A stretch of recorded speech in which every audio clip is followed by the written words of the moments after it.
Hello বন্ধুরা, আসসালামু আলাইকুম। আপনারা কেমন আছেন? তো বন্ধুরা, আশা করি সকলে আপনারা আল্লাহর রহমতে ভালো আছেন।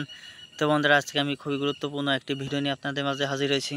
তো বন্ধুরা, এই ভিডিওটি থেকে আপনারা অনেক কিছু জানতে পারবেন, অনেক উপকার পাবেন। তো বন্ধুরা, ভিডিওটির মধ্যে যে গাছগুলো দেখতে পাচ্ছেন মূলত, তো বন্ধুরা সেই গাছটি হচ্ছে, শাকটি হচ্ছে ডেকি শাক। তো বন্ধুরা, এই ডেকি শাক যদি আপনারা নিয়মিত খেতে পারেন তাহলে বন্ধুরা আপনারা বিভিন্ন ধরনের উপকার পাবেন। তো বন্ধুরা, এই শাকটি কোথায় পাবেন? এই শাকটি পাওয়া যায় গ্রামগঞ্জের রাস্তার আশেপাশে, প্রতি জমিতে, কিংবা বন্ধুরা আপনারা বন জঙ্গল থেকেও এই গাছটি পেয়ে যাবেন। তো বন্ধুরা, যারা এই গাছটি পাবেন না, তারা যদি বন্ধুরা আমাদের সাথে যোগাযোগ করতে পারেন তাহলে বন্ধুরা ইনশাল্লাহ আমরা আপনাদেরকে এই শাকটি পৌঁছে দেবো আপনাদের কাছে।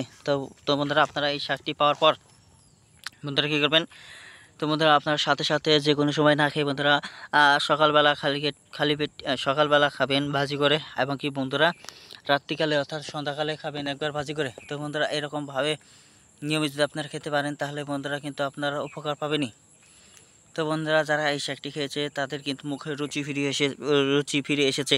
তো বন্ধুরা, আপনারা যদি আপনাদের মুখে রুচি ফিরে আনতে চান তাহলে বন্ধুরা অবশ্যই এই শাকটি আপনাকে নিয়মিত ভাজি করে খেতে হবে সকাল ও সন্ধ্যায়। তাহলেই বন্ধুরা আপনারা মুখে রুচি ফিরে আসবে খুব সহজে। এবং কি বন্ধুরা, শুধু তাই নয়, এই শাকটি কিন্তু খেতে খুবই সুস্বাদু ও পুষ্টিকর। বন্ধুরা, এই শাকটি খেলে আপনারা বুঝতে পারবেন। ধন্যবাদ আপনাদেরকে।